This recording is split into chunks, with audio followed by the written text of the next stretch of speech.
안녕하십니까. 동네이장입니다. 오늘은 지난 시간에 이어서 엄버세이마에 대한 이야기를 계속 해보겠습니다. 지난 시간에 빨간색 실을 얻는 방법, 영적인 능력이 있는 사람들로부터 받는 것에 대해서는 이 얘기를 나눴는데요. 오늘은 이 하얀색 실에 대해서 좀 이야기를 나누겠습니다. 이것은 크사이세이마라는 것을 잘라서 만드는 건데요. 제가 생각할 때 이게 엄버세이마의 원형이에요. 그리고 요즘은 이게 그다지 많이 보이지 않더군요. 그 이유는 나중에 설명하도록 하겠습니다. 이 크사이세이마는 크마의 왓에 있는 다양한 건물들 중에 뿌레아비히어, 그러니까 한국말로 하면 대웅전의 준공식을 할 때 사용하는 실입니다. 이 준공식을 크마의 말로 하면 삐티본 칠렁 뿌레아비히어인데요. 이 삐티본 칠렁 뿌레아비히어의 백미 중에 백미는 만쪼세이마, 우리말로 하면 세이마를 심기 의뢰입니다. 사실 이 삐티본 칠렁 뿌레아비히어는요, 이 만쪼세이마를 하기 위한 의뢰입니다. 이 의뢰를 하기 전에 대웅전 중앙 부처의 좌대 앞에 큰 구멍을 하나 뚫고요. 거기에 큰 돌 하나를 대나무에 묶어 놓습니다. 이 돌을 인다킬라라고 부르는데 힌두 신들의 왕인 인드라를 상징합니다. 그리고 뿌레아비히어 주변에는 8개의 방위에 맞춰서 8개의 구멍을 뚫고요. 인다킬라보다는 조금 작은 대부분 사람 머리만한 큰 돌 8개를 갖다 놓습니다. 이 돌들을 세이마라고 하죠. 그리고 이 인다킬라와 각각의 세이마를 묻을 자리를 표시하기 위해서 인다킬라에서 시작해서 각 세이마 자리 위를 흰색 실로 빙빙 둘러 쳐둡니다. 이 실을 크사이세이마라고 하는 겁니다.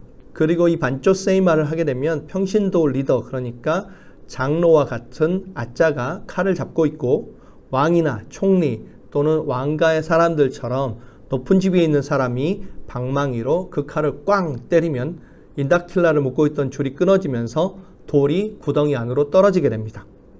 그렇게 인다킬라를 심고 나서 나머지 세이마들도 차례로 각각 그런 방식으로 떨어뜨리면 이 뿌레아비히어의 경계가 완성됩니다. 네, 이 의뢰가 중요한 이유는 세이마가 제대로 설치되어 있어야만 뿌레아비히어가 제 기능을 발휘할 수 있고 사원이 제 기능을 발휘할 수 있기 때문입니다. 예를 들면 사원의 가장 중요한 기능 중에 하나는 그거죠. 새로운 승려에게 계를 내리는 것. 그런데 이 만쪼세이마를 통해서 세이마가 설치되어 있어야만 새로운 승려에게 계를 내릴 수 있다고 합니다. 이렇게 이 반쪼세이마 의뢰가 끝나면 그 의뢰에 참석했던 사람들이 자기 주변에 있는 크사이세이마를 다 뜯어가요. 뜯어서 집에 가서 이것을 꽈서 이 엄버세이마를 만드는 거죠. 그러면 이 세이마가 가지고 있었던 힘이 이 엄버세이마를 통해서 자기에게도 적용된다고 믿는 겁니다. 그렇다면 이 세이마가 만드는 경계의 힘은 도대체 무엇일까요? 궁금하시죠? 네, 이 힘은요, 삶과 죽음을 나누는 힘입니다. 이 세이마를 중심으로 삶의 영역과 죽음의 영역이 나누는 거죠. 이것을 아주 극명하게 보여주는 게 푸춘번 의뢰입니다. 지난번에 푸춘번 이야기하면서 그렇게 말씀드렸죠. 이 깐번 기간이 되면 아귀계에 있었던 뿌라이들이 지상으로 나와서 고향 근처에 있는 사원에 머물게 돼요. 그렇죠? 그런데 좀 더 정확하게는 이 뿌라이들이 어디서 튀어나오냐면 시마돌과 시마돌 사이에서 튀어나와요. 그러니까 예전에 크사이세이마가 이렇게 쳐져 있었잖아요. 이 크사이세이마가 쳐져 있던 그 경계에서 튀어나와요. 그러니까 이 경계가 삶과 죽음의 경계가 되어주는 거죠. 그리고 푸춘번 새벽이 되면 새벽 3시나 4시경에 사람들이 이 뿌레아비히어 주변을 뱅뱅 돌면서 먹바이번이라고 해서 쌀떡을 밖으로 던진다고 말씀드렸죠. 그런데 이 쌀떡을 어디로 던지냐면 이 세이마 돌 안쪽에서 그 밖으로 던져요. 세이마 돌을 경계로 이 안쪽은 산 사람들이 있는 공간, 바깥쪽은 죽은 자들이 있는 공간이죠.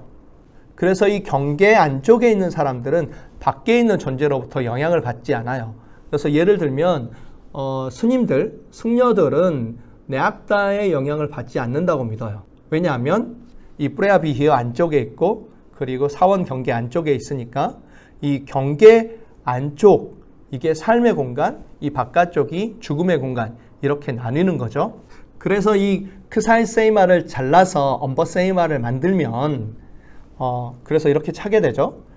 이렇게 착용하게 되면 제 몸은 이 안에 있는 거잖아요. 실 안쪽에 있는 거고 이 밖에 있는 거죠. 그러니까 이 실 안쪽에 있는 나는 산자, 밖에 있는 것은 어둠, 죽음 이런 것으로 구분이 되죠. 그래서 내가 이 실 안쪽에 있기 때문에 이 실 밖에서 오는 아군, 사고, 죽음 이런 것들로부터 보호받을 수 있다고 믿는 거죠. 그런데 제가 아까 요즘은 이 흰색 실을 차고 다니는 사람들이 그다지 많지 않다고 말씀드렸죠. 왜 그럴까요? 월드 파퓰레이션 리뷰에 따르면 캄보디아 전국에 약 4,400개 정도의 왓이 있다고 합니다. 그리고 이 왓들이 한번 지어지면 그대로 계속 유지되는 게 아니라 꾸준히 이 프레아비히어 규모를 키워가요. 여기다 짓고 점점 키워서 또 다른 곳에 더 크게 짓고 더 크게 짓고를 계속 한단 말이죠.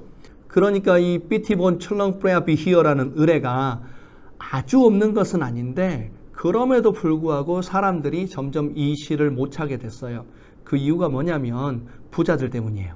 보통 불교도들은 불가의 삼보라는 게 있어요. 불보, 법보, 승보. 그러니까 부처 자신, 부처의 가르침, 그리고 승가. 이 세 가지 보물이 있는데 이 세 가지 보물과 접촉을 하게 되면 덕업, 선업이 쌓인다고 믿어요. 그러면 그 선업이 악한 업을 상쇄해서 나중에 더 좋은 미래를 꿈꿀 수 있게 되는 거죠. 그래서 이 삼보 중에 하나인 승가를 지원하는 의미로 계속해서 이 시주를 하게 되고 그리고 프레아비히어를 새로 증축하게 됩니다.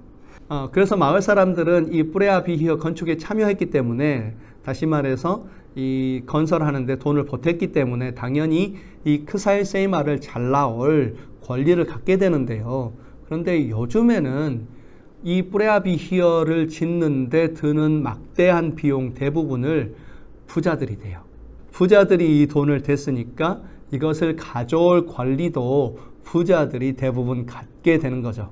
그에 비해서 마을 사람들은 아주 조금밖에 돈을 못 냈기 때문에 그들이 받을 수 있는 크사이 세이마도 아주 조금밖에 없는 거죠.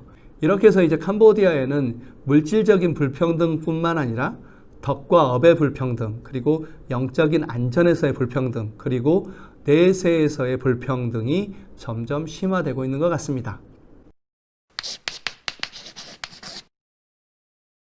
네, 지금까지 두 편에 걸쳐서 살펴본 것처럼 이 엄버 세이마는 지금까지 살펴본 다른 장치들과는 좀 다른 배경을 가지고 있습니다. 다른 장치들이 대부분 애니미즘에 기반을 두고 있는 반면 이 엄버 세이마는 불교에 기반을 두고 있죠.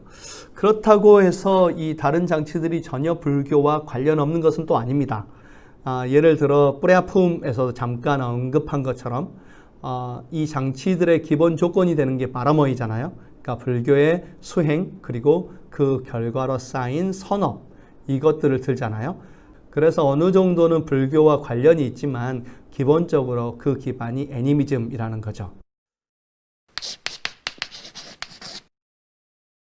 아마도 자기 몸이나 자동차, 모토 같은 직접적으로 위해가 가해질 수 있는 그런 곳에 이것을 착용하는 이유는 그만큼 강력한 보호가 필요하기 때문일 거고 또 자기 육체에 대한 관념도 강하기 때문일 것입니다. 그래서 모순적이게도 khmer에는 굉장히 가족주의적인 사람들인 반면 또 굉장히 개인주의적인 사람들입니다. 이 이야기는 또 나중에 기회가 되면 하도록 하겠습니다. 오늘은 여기까지 하겠습니다. 감사합니다.